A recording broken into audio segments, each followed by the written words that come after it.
All right, welcome to the show, everybody. Today I have the privilege of having Ed Sylvester on. Ed is the owner and president of Monarch-McLaren, which is a manufacturer, premier manufacturer in the U.S. world on leather seals, which is something I didn't even know people still made. So, Ed, thanks for being on the show and welcome. Thanks for having me. So let's start with a little bit of your backstory. Where do you live? Where do you come from? How'd you get here?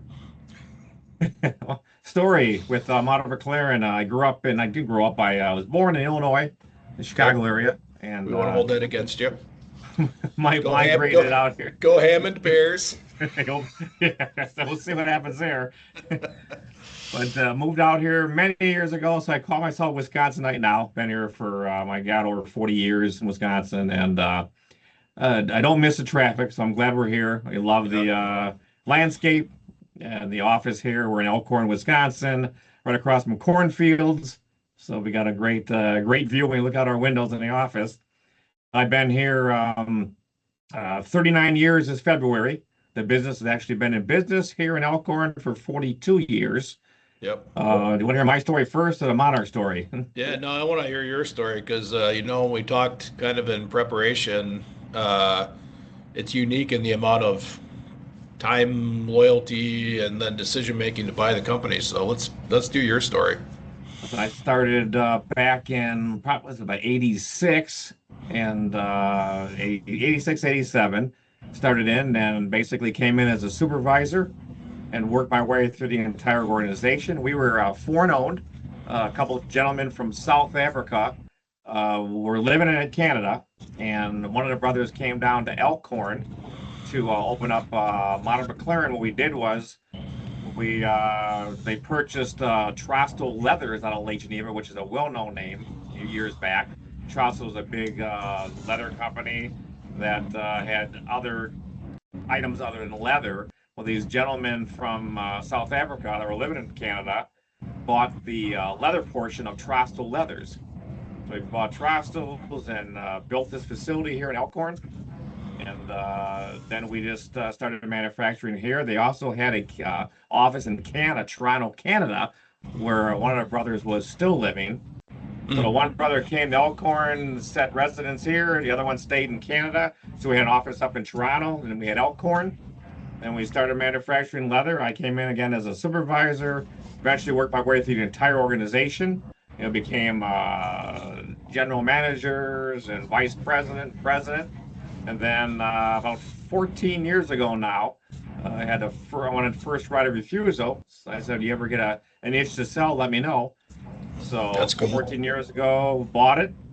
And now Becky, my wife, she's in the office with us now too, of course. And now it's a family-owned, operated business.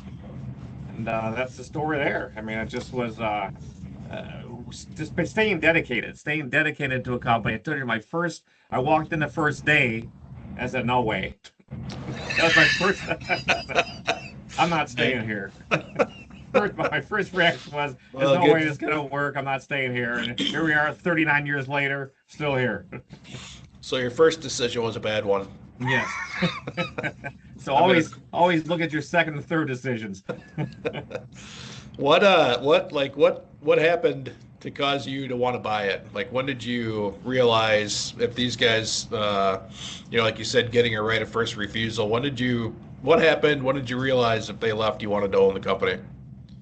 It's a very unique business, and I just had so much vested here. I thought all this blood, sweat, and tears they were putting into this, why not be ours? I always treated it like it was my company. I mean, the owners were very fortunate because I was in a very unique position. The owners were never here. Unfortunately, the one owner's brother passed away of cancer. And these guys were my mentors. I mean, they trusted me with everything, and they were my mentors. They were it was John and Ken Lowe. And Ken Lowe and his family did live in Lauderdale Lakes area.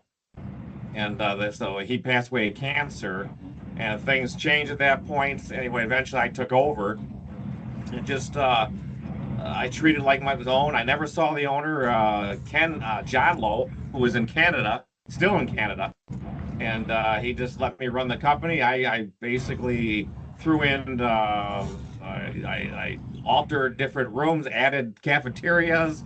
I Yeah. bought businesses on his behalf, and he trusted me.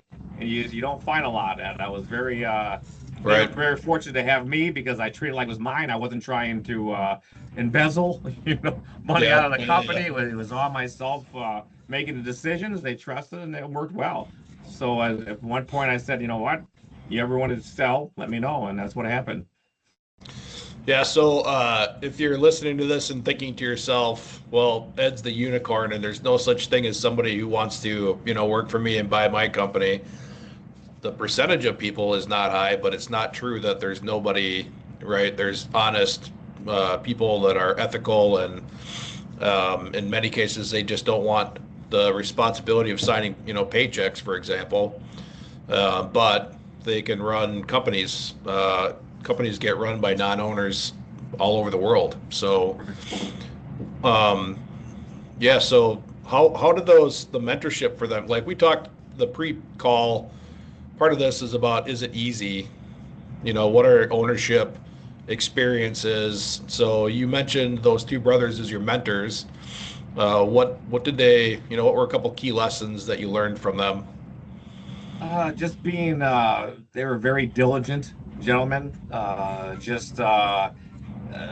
with making sure that you know what you're doing. Leather's very expensive. Know how you're cutting it.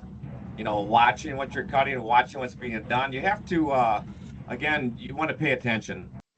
Paying attention to what's going on is very crucial because Mm-hmm. if it goes awry, you can have a major problem. So keeping Yeah. a track of people, what's being used, what materials being used, inventory. At one point, when this company I was working for them, we took inventory once a year. I quickly changed that to every quarter. Yeah. Yeah. We could Right. come up at the end of the year and oh my God, we're making $150,000 more than we thought. Or Yeah. it could be vice versa. It could be the other way. We're losing money. We didn't know it. Yeah.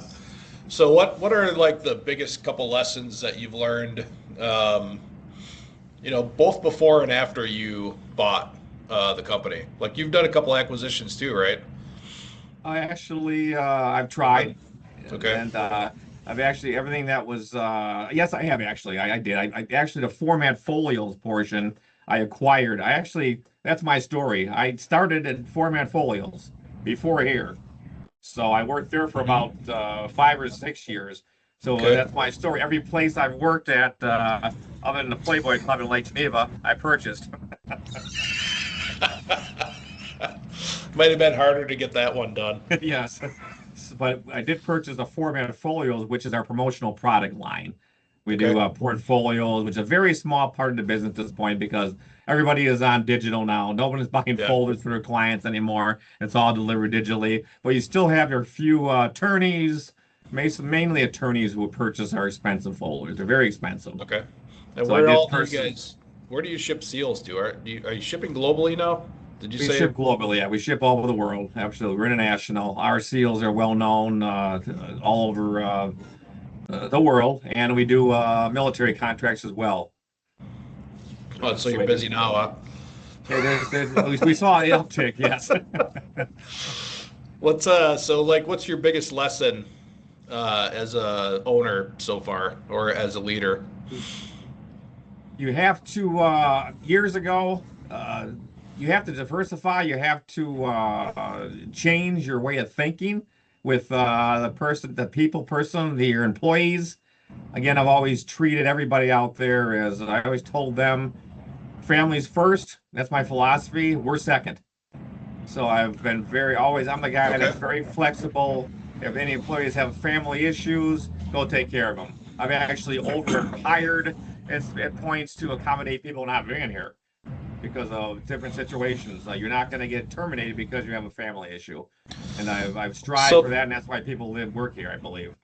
let me ask a follow-on to that. I mean, obviously, it didn't destroy your company, right? No, we just Having had a being overhire, flexible. and it keeps people happy. And happy employees make better product. Yeah. Yeah, I think that's interesting. I just did another interview earlier today, and we were talking about Gen, whatever it is, Yeah. the kids coming Yes. into the workforce. And her take was, uh, everybody's complaining about them, but the things that we're complaining about are critical skills that we need in our businesses. Like, well, they can't do anything not on a screen, but business runs on the internet, right? Right. And one of the things we hear a lot is they can't do anything by themselves. They always have to be in teams. I'm like, well, I don't think there's anything in a business that doesn't require a team of people. Right. So maybe we should look at that as a skill, and a capability. So, what are you seeing with the workforce, or are you having the luxury of retention by taking care of them, and you're not having too many new people in?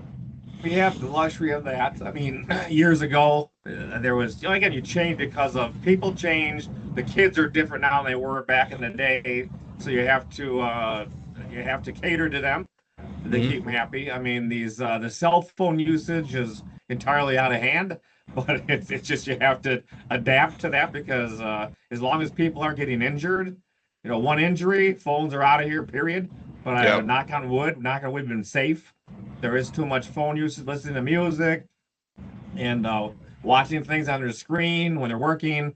So you keep a close eye on this, and it's just something I had to adapt to. I mean, I could walk out there and say, leave your phones in your car, but there's so many people that are taking care of parents, family situations. Yep. Before they call the office, and so you'd pick up and say, okay, but if you forgot to get a hold of them, now you have a Yep. liability. So we allow Yeah. the phones for emergencies, and that's where we stand there. It's just adapting to the workforce is most importantly. I think that's a critical message, right? Like, uh, my parents' generation thought we were going to destroy the world, and I think my kids are. Are you are you the ones that are gonna? And yet, every generation adapts to what's happening, and there's cool things that have happened every successive generation too. On the cell phone thing, I remember I used to run factories, and my wife didn't call me unless something was wrong, right? Because I was traveling.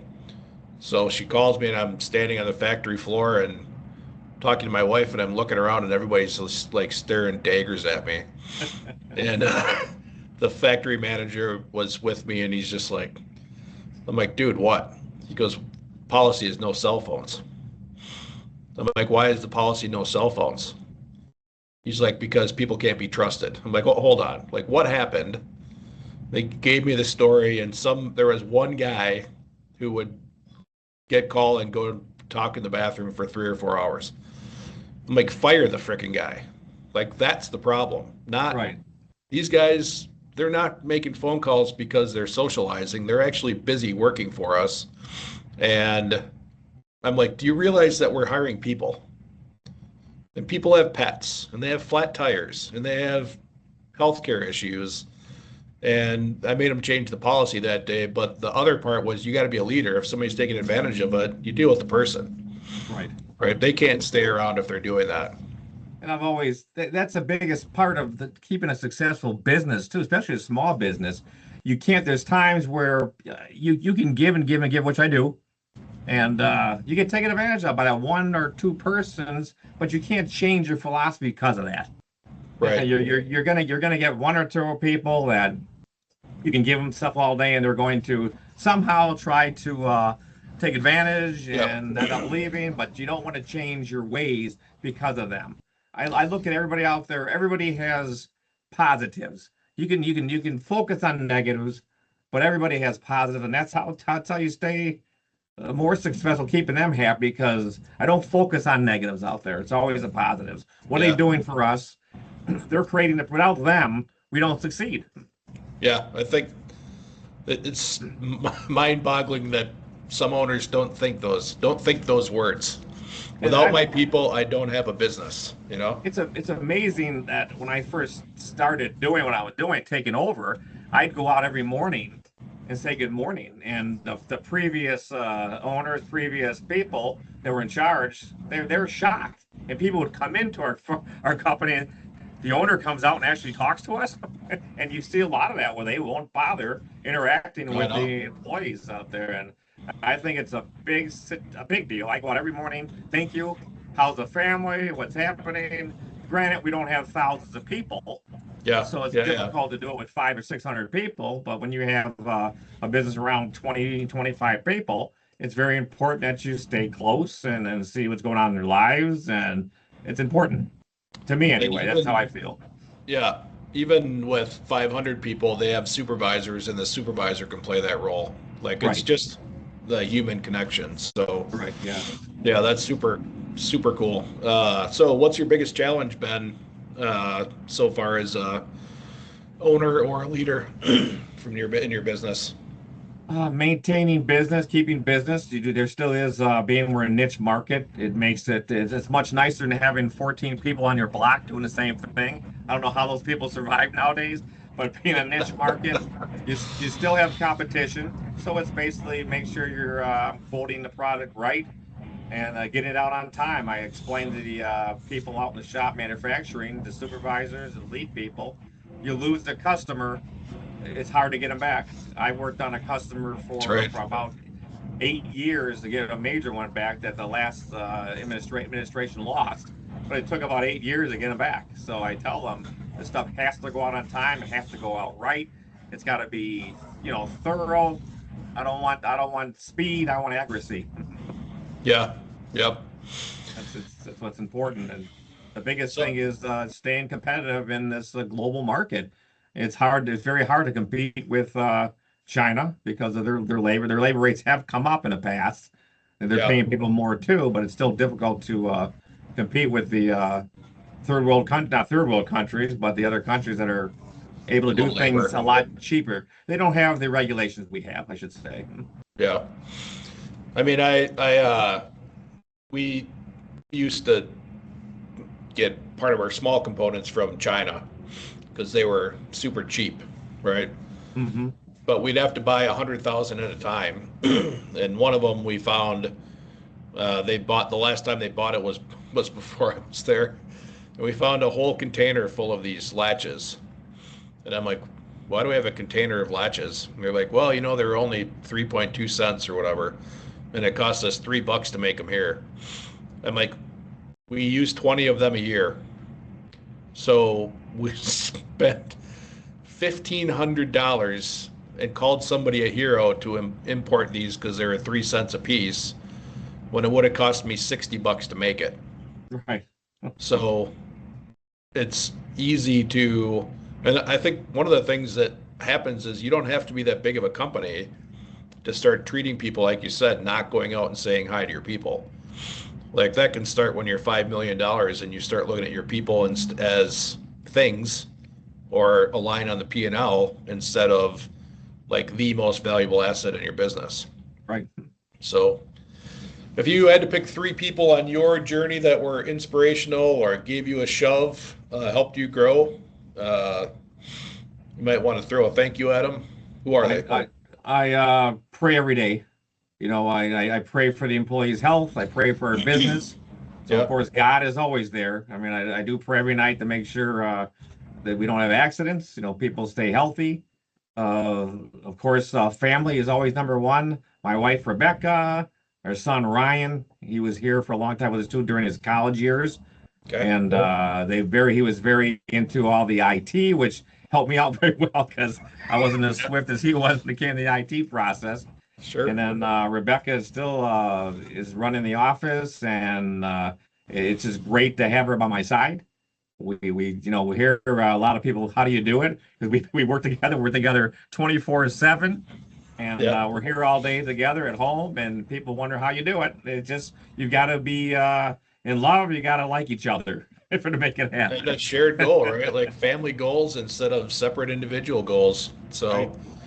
My wife's been working with me now for about 4.5 years, and it was tough for the first 2.5 because honestly, we didn't know how to talk to each other, like actually about talking about the thing instead of each other, like the business problem. It took a while to figure out our way through How does this become positive for both of us?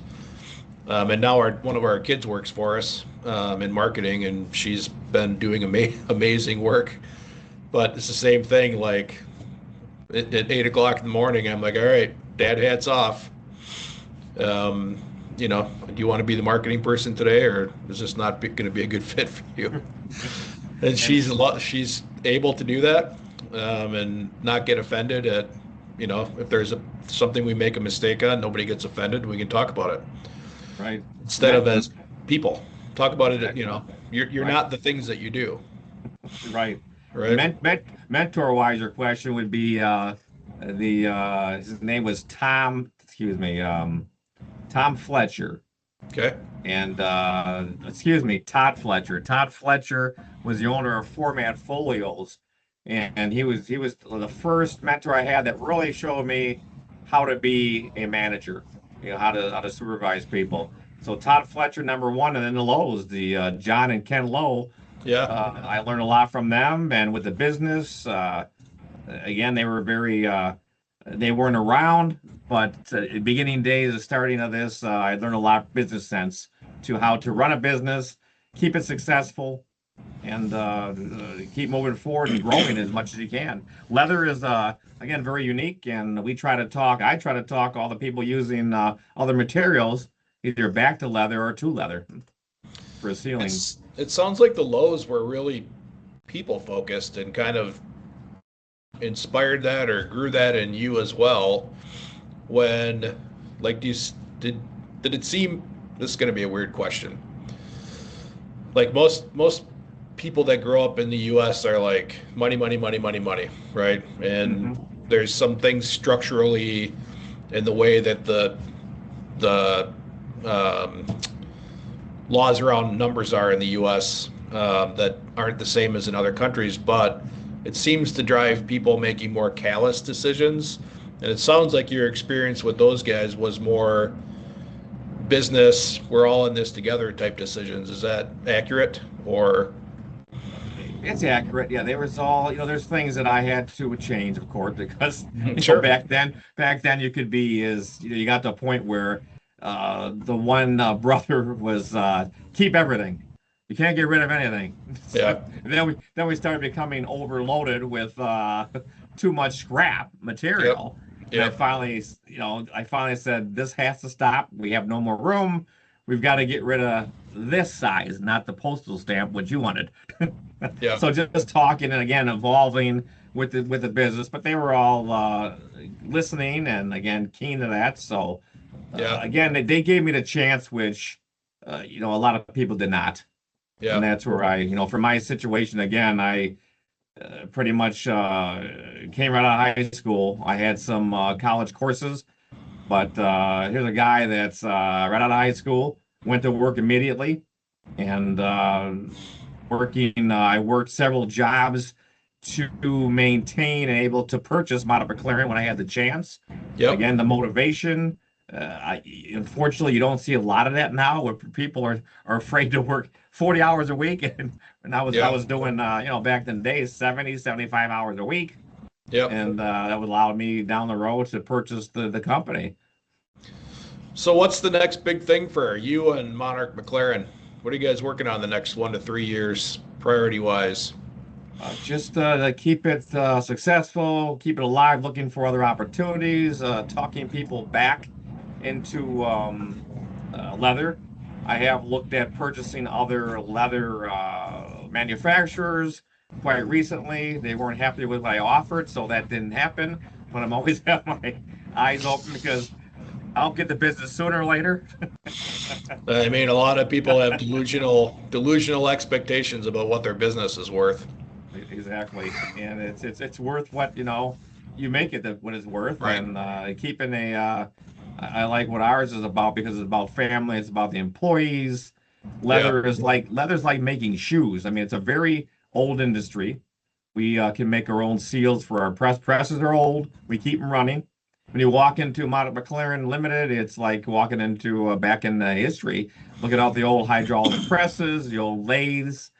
But we are Yeah, I the love Cadillac in the industry. We manufacture, You can buy these water cut machines, jet cutting machines that will cut millions a minute. Our leather, I will not do that because you'll have too many rejects. We still cut everything one by one. We inspect everything one by one. A little half-inch washer is touched by human hands about 7 times. But that's what keeps us the Cadillac industry. We do not have rejects. Very few. Yeah. Just by keeping that mentality and the working ethics. Yeah. I have one final question for you, and that is there something you wish I would have asked you today? And if so, consider it asked.